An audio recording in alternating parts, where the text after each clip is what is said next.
امرالله صالح په پکتیا کې موږ یوه ګډه ځانګړنه لرو چې هغه ملي هویت یا افغانیت دی. روحي پنځنۍ 18 د زمري ولسمشرۍ ته نوماند افغان ولسمشر محمد اشرف غني نن ورځ د خپل ولایتي ټاکنیزو کمپاینونو په ترڅ کې له خپل ټیم سره یوځای د پکتیا ولایت مرکز ګردیز ته تللی و.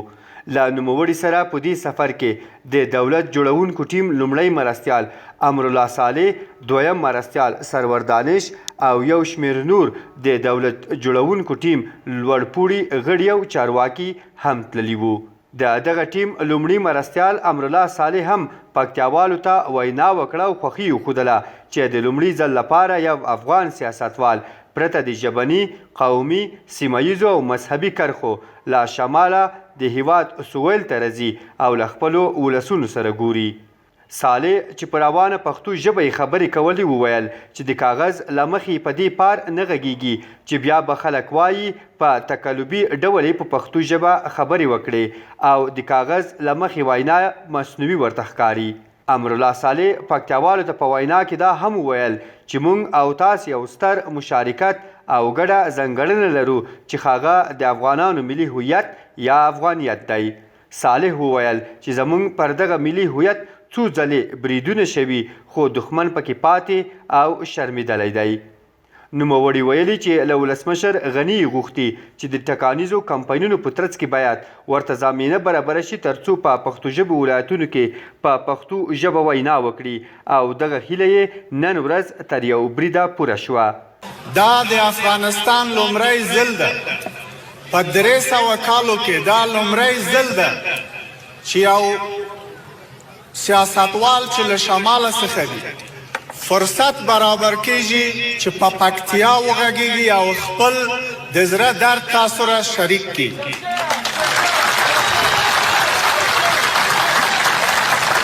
دغه فرصت او دغه زمینه ماته د جمهوریت له لارې او د ولسمشر د شفقت په ذریعه برابر شوی ده. زه ځان د دغه سیستم څخه مقروض بولم او د ولسمشر صاحب څخه د زړه له کومې مننه کوم. زه کوم لیکل شوی وینا نه لرم، هر څه چې لرم زما په زړه کې دي. که مې وینا د خط له مخې یا کاغذ له مخې لوستلی وای بیا کیدای شي چې ستا تبصره وروسته به دا وای چې دا د وطن په ژبه نه پوهېږي او تقلبي وینا و.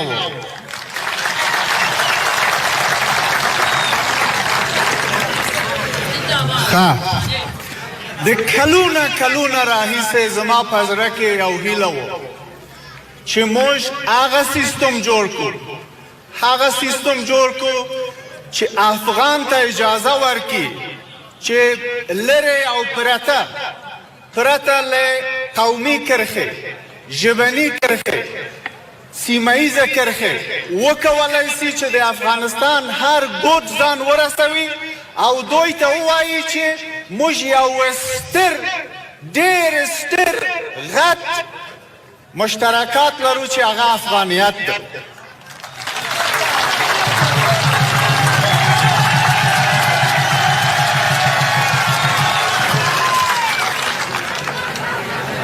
سل کاله کېږي چې زموږ پر هویت برید ده. دغه ویارلې هویت د برید لاندې ده او برید کوونکي ټول شرمېدلي دي او ناکام دي.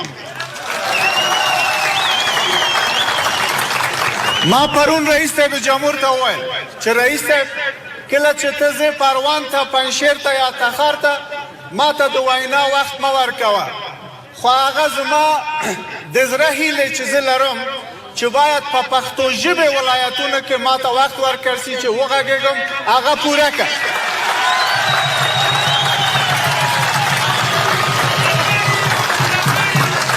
نن زما د ژوند هیله پوره سو یو برخه. صالح د خپلو خبرو په ترڅ کې په طالبانو هم غږ وکړ چې تاسو د افغانانو له وژنې څخه هدف لرئ په داسې حال کې چې دین، کلتور، تاریخ او هویت مو یو دی. دا طالبانو ته په تونده لهجه وویل چې تاسو او موږ ترمنځ یو توپیر شتون لري چې ستاسو فکر پنجابی او زموږ فکر افغانی دی. زه په آخر کې پر طالبانو غږ کوم. زه په طالبانو غږ کوم، په هغه برخو باندې غږ کوم چې د افغانیت احساس یو څه د دوی په زړونو کې شته، چې ته د ما د وژلو څخه څه لاسته راوړې، ما سره څه دښمني لرې، د همدې خاورې څخه یم. همدغه خاوره ما ته عزت ورکړې ده، همدغه خاوره ما ته شتمني ورکړې ده، همدغه خاوره ما ته هویت ورکړې ده، او بیرته غواړم چې دا خاورې دپاره خدمت وکړم. د ما د وژلو ستا لاس ته څه راځي؟ زما او ستا ژبه کالي مو یو ده، تاریخ مو یو ده، خاوره مو یو ده، یو شی بیل ده. ستا فکر پنجابي ده، زما فکر افغاني ده. نوموړي ډیورن کرښې ته په اشارې ویلي دي چې خاوره د دوی یعنی پاکستان په لاس کې ده او قباله یې زموږ په لاس کې ده. صالح وایي چې د ډیورن د کرښې سند پاکستان ته زموږ نیکونو نه دی ورکړی او نه به یې اوس مهال ولسمشر غني ورکړي. د یادونې ده چې د دولت جوړونکو ټیم د ولایتي سفرونو په ترڅ کې پاکتیا ته دوی خپل لومړی سفر ترسره کړ.